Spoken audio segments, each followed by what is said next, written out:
Selamat pagi anak-anak yang Ibu sayangi. Apa kabar semuanya? Sehat-sehat kan?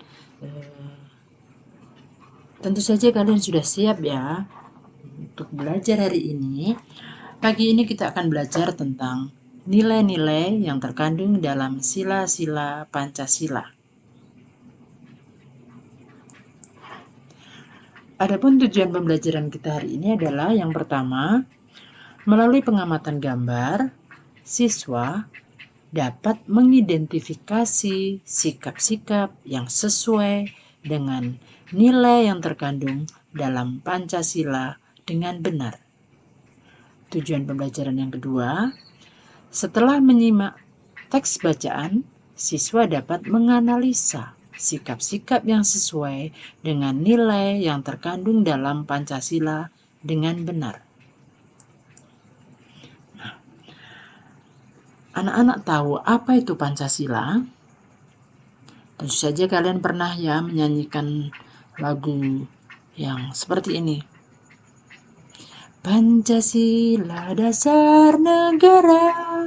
Iya, Pancasila adalah dasar negara kita. Pancasila berasal dari kata panca dan sila yang artinya panca itu 5, sila itu dasar. Jadi negara kita itu memiliki 5 dasar yang menjadi pegangan, yang menjadi pedoman hidup bangsa kita. Baik. Sila yang pertama yang dilambangkan dengan bintang bersudut 5, bunyinya ketuhanan yang Maha Esa.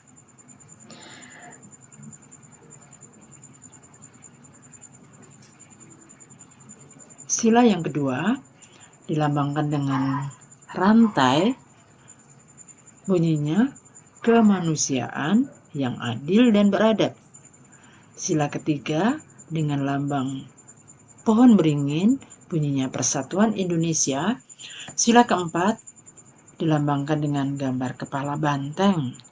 Kepala banteng, jangan palak banteng ya. Bunyinya kerakyatan yang dipimpin oleh hikmat kebijaksanaan dalam permusyawaratan perwakilan. Sila yang kelima dilambangkan dengan gambar padi dan kapas, bunyinya keadilan sosial bagi seluruh rakyat Indonesia. Baik, kita akan mempelajari satu nilai-nilai Pancasila atau nilai-nilai yang terkandung dalam sila-sila Pancasila. Sila yang pertama bunyinya ketuhanan yang Maha Esa. Ketuhanan yang Maha Esa. Nilai yang terkandung di dalamnya adalah yang pertama, beribadah sesuai dengan kepercayaan dan agama yang dianutnya. Kita tahu ya, di Indonesia memiliki atau mengakui adanya 6 agama. 6 agama. Islam, Kristen Katolik, Kristen Protestan, Hindu, Buddha, dan Konghucu. Setiap agama itu orang yang, atau kita yang meyakini agama kita harus menjalankan, melaksanakan ibadah sesuai dengan kepercayaan kita, agama yang kita anut.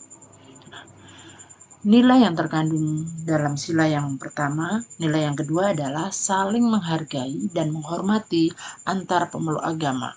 Artinya apa saling menghargai? Ingat ketika kelas 4 kita telah bicara tentang toleransi antar umat beragama. Artinya kita saling menghargai, kita saling menghormati kawannya yang memiliki keyakinan lain dari kita. Apabila kawan kita sedang melaksanakan ibadah, ya kita hormati dia.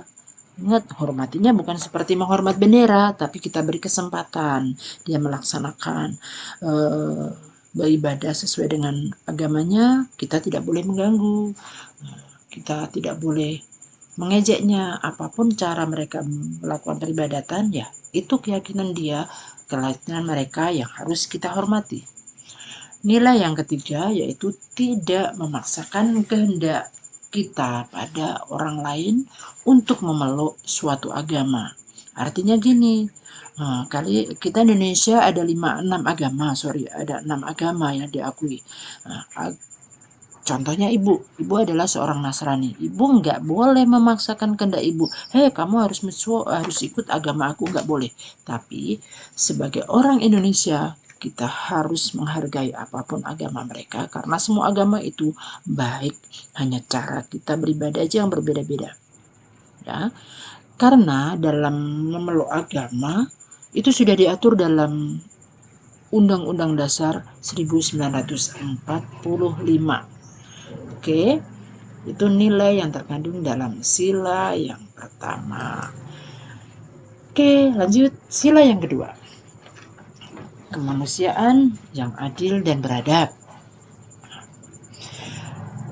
Nilai yang terkandung dalam sila yang kedua adalah pertama, setiap warga negara meyakini dan mengakui adanya persamaan derajat, persamaan hak, dan kewajiban antar sesama manusia.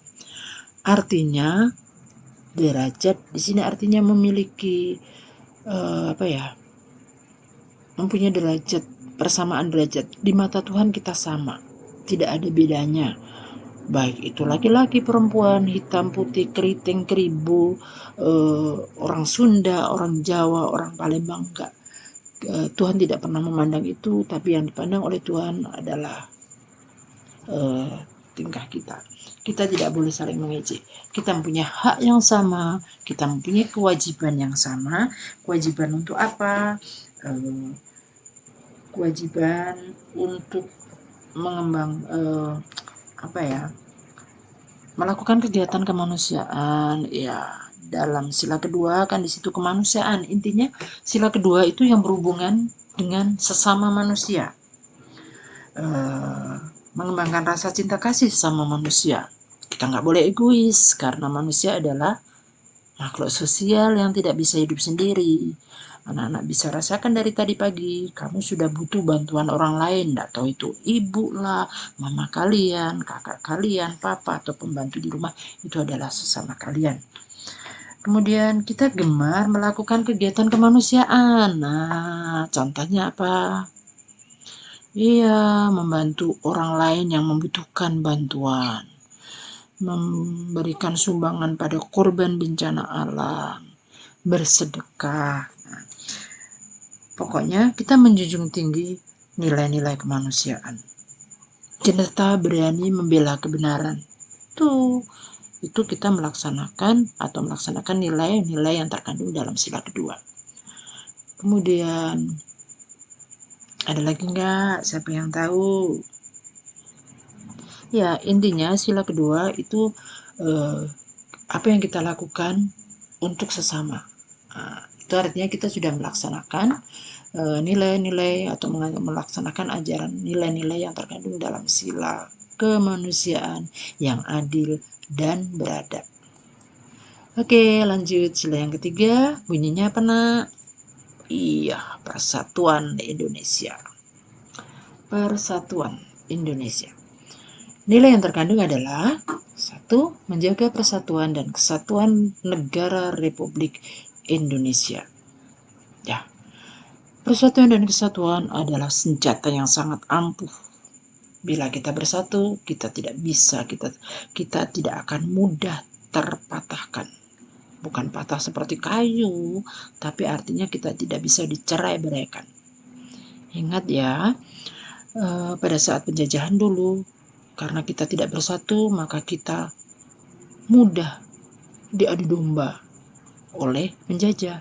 Nah, setelah kita bersatu, setelah peristiwa Sumpah Pemuda tanggal 28 Oktober 1928, negara kita bersatu, masyarakat kita bersatu, akhirnya dengan mudah dapat mengusir penjajah.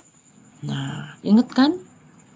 Pertama penjajah datang ke Indonesia, Belanda datang ke Indonesia adalah 1596. 1596 sampai 1928. Lama banget kan? Kenapa selalu bisa gagal dalam mengusir penjajah karena negara kita belum bersatu. Maka sekarang ini kita harus menjaga persatuan dan kesatuan negara kita. Yang kedua, menerapkan sikap cinta tanah air.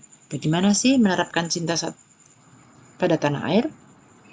Ya, contohnya kita rela berkorban, kita menjaga persatuan kita. Jangan sampai negara kita yang negara kepulauan itu sampai tercerai-berai oleh musuh. Yang kedua, menerapkan sikap cinta. Yang ketiga rela berkorban demi kehormatan bangsa dan negara. Nah, gimana caranya? Karena anak-anak masih kecil, sekarang tugas kalian adalah belajar. Setelah kalian pandai, kita harus rela berkorban demi kehormatan bangsa. Kita menjadi anak yang hebat, anak yang membanggakan negara. Kita berkorban demi kehormatan bangsa. Jadi intinya persatuan Indonesia itu yang berhubungan dengan negara. Ya, dan kita harus mengakui semboyan negara kita, yaitu apa sih semboyan negara kita? Ya, yang tertulis pada pita lambang negara, Bhinneka Tunggal Ika. Artinya, walaupun berbeda-beda, kita tetap satu. Ya kan? Walaupun berbeda-beda, kita tetap satu. Beda pulau, beda adat, beda bahasa, beda agama, kita bersatu demi bangsa dan negara yang kita cintai. Jangan sampai negara kita dijajah kembali. Oke, kita lanjutkan ke sila yang keempat. Lambangnya apa tadi? Kepala banteng. Bunyinya apa? Kerakyatan yang dipimpin oleh hikmat, kebijaksanaan dalam permusyawaratan perwakilan. Nah, apa sih nilai yang terkandung dalam sila keempat? Ya, sila keempat itu nilai yang terkandung yang pertama adalah setiap warga negara memiliki kedudukan, hak, dan kewajiban yang sama dengan mengutamakan musyawarah mufakat dalam mengambil keputusan. Di situ ada kata kedudukan. Jangan disamakan kita duduk di kursi, semua duduk di kursi, bukan. Artinya kita mempunyai tugas, mempunyai nilai yang sama, mempunyai hak yang sama, mempunyai kewajiban yang sama, dan mengutamakan musyawarah untuk menyelesaikan suatu permasalahan, musyawarah untuk mufakat. Negara kita adalah negara yang gemar musyawarah untuk menyelesaikan permasalahan. Dalam menyelesaikan permasalahan tidak boleh egois, harus nurut dengan keputusan pemimpin, enggak, tetapi harus bermusyawarah. Nah, yang kedua, mengutamakan kepentingan umum daripada kepentingan pribadi atau golongan. Artinya gini, kepentingan umum itu contohnya apa ya? Kerja bakti, membersihkan gorong-gorong. Kerja bakti, gotong royong membersihkan selokan. Kerja bakti atau gotong royong membersihkan tempat ibadah. Nah, itu kepentingan umum. Nah, sedangkan kepentingan pribadi misalnya rekreasi, pesta ulang tahun, atau yang seperti itu yang berhubungan dengan pribadi. Nah, itu tidak boleh diutamakan. Yang kita utamakan adalah kepentingan umum, kepentingan bersama. Ya, jadi intinya sila keempat itu mendahulukan kepentingan umum dan menyelesaikan suatu permasalahan dengan bermusyawarah. Lanjut, sila yang terakhir adalah sila kelima. Bunyinya, keadilan sosial bagi seluruh rakyat Indonesia, yang dilambangkan dengan gambar gambar kapas. Ini gambar padi atau padi dan kapas. Nilai yang terkandung dalam sila kelima adalah 1. Menjamin setiap warga negara diperlakukan adil dalam bidang hukum, sosial, ekonomi, dan budaya. Di sini pemerintah yang bertugas menjamin memberlakukan seluruh warganya itu dengan sikap adil. Bidang hukum, bidang sosial, bidang ekonomi, dan bidang budaya. Ya. Kemudian yang kedua, menghindari sikap boros dan perbuatan yang merugikan kepentingan umum. Sekarang kita lihat dulu sikap boros. Artinya anak-anak yang suka boros. Boros itu yang suka mengambur-amburkan uang, membelanjakan uangnya untuk membeli barang-barang yang tidak perlu. Oke, itu benar. Jadi intinya di sini bisa kita ambil kesimpulan, menghindari sikap boros itu kita misalnya gemar menabung, hidup hemat. Hemat ya, bukan pelit, tapi hidup hemat. Gemar menabung. Nah, itu berarti kita sudah melaksanakan nilai yang terkandung dalam sila kelima, yaitu keadilan sosial bagi seluruh rakyat Indonesia. Yang terakhir, mengembangkan sikap adil terhadap sesama dan menghargai orang lain. Ya, kita sikap adil. Kita terhadap sesama kita harus adil. Dan di sini ada kata menghargai. Menghargai jangan diambil kata harga saja, bukan dihargai dalam bentuk uang, tapi menghargai itu bisa menghormati.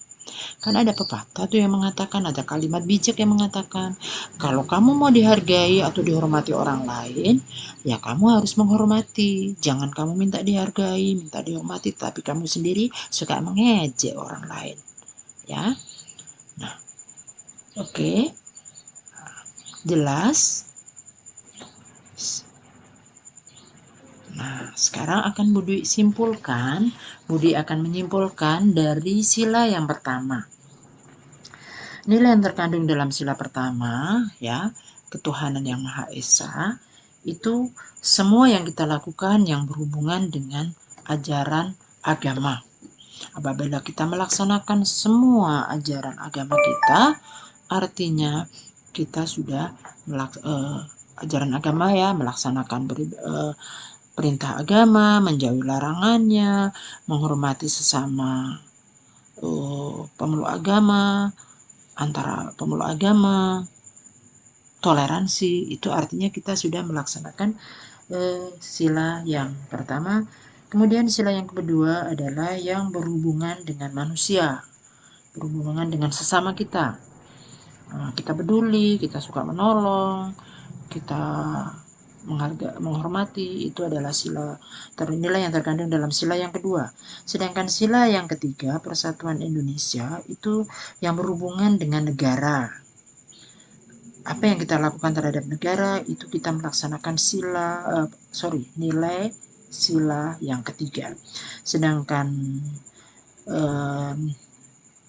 sila yang keempat, itu kalau kita gemar melaksanakan musyawarah dalam menyelesaikan permasalahan, kemudian kita mendahulukan kepentingan umum daripada kepentingan pribadi, itu intinya atau kesimpulan dari sila yang keempat. Kemudian sila yang kelima, kita menghindari sikap boros, gemar menabung, tidak melakukan perbuatan yang merugikan kepentingan umum, dan mengembangkan sikap adil serta menghargai orang lain. Oke, ada yang mau bertanya, boleh nanti bertanya langsung kepada guru kelas kalian masing-masing. Kelas 5A dengan Ibu Nova, 5A dengan Ibu Yeni, 5B dengan Ibu Nova, 5C dengan Ibu Dwi, dan 5D boleh bertanya kepada Pak Yuda. Nah, untuk tugas yang harus kalian kerjakan, kalian buka buku tema 1, halaman 22, nomor 1 sampai 5, anak-anak kerjakan langsung di buku cetak kalian. Ya, di situ ada 5 gambar. Nomor 1, ada kolom pertama nomor, kolom kedua adalah gambar, perilaku dan sikap. Nah, perilaku dan sikap itu sesuai dengan sila yang berapa? Kalau menurut kalian sila pertama ya checklist atau centang di kolom sila 1. Nomor 2 sesuai dengan sila kelima, misalnya kalian centang di situ. Oke. Nah, untuk tugas selanjutnya kalian kerjakan juga halaman 23, tapi di buku kalian belum ada centangnya ya nak. Nah itu Bapak Ibu guru centang gambar nomor 1, sikap nomor 1, perilaku nomor 1 itu yang berhubungan dengan sila pertama, yang sesuai dengan sila pertama, sila 1, ketuhanan yang Maha Esa, itu sikapnya seperti apa. Nomor 2 sila yang kedua, nomor 3 tingkah laku atau perilaku yang sesuai dengan sila ketiga, sila keempat di nomor 4, dan sila kelima di nomor 5. Oke, ada pertanyaan bisa langsung seperti yang Ibu bilang tadi. Sampai di sini dulu pembelajaran kita hari ini. Selamat belajar, selalu jaga kesehatan, selalu berdoa agar COVID segera berakhir, dan harus saling menghormati, dan anak-anak harus penuh kasih. Oke. Doa Bu Dwi selalu untuk kalian semuanya. Dadah.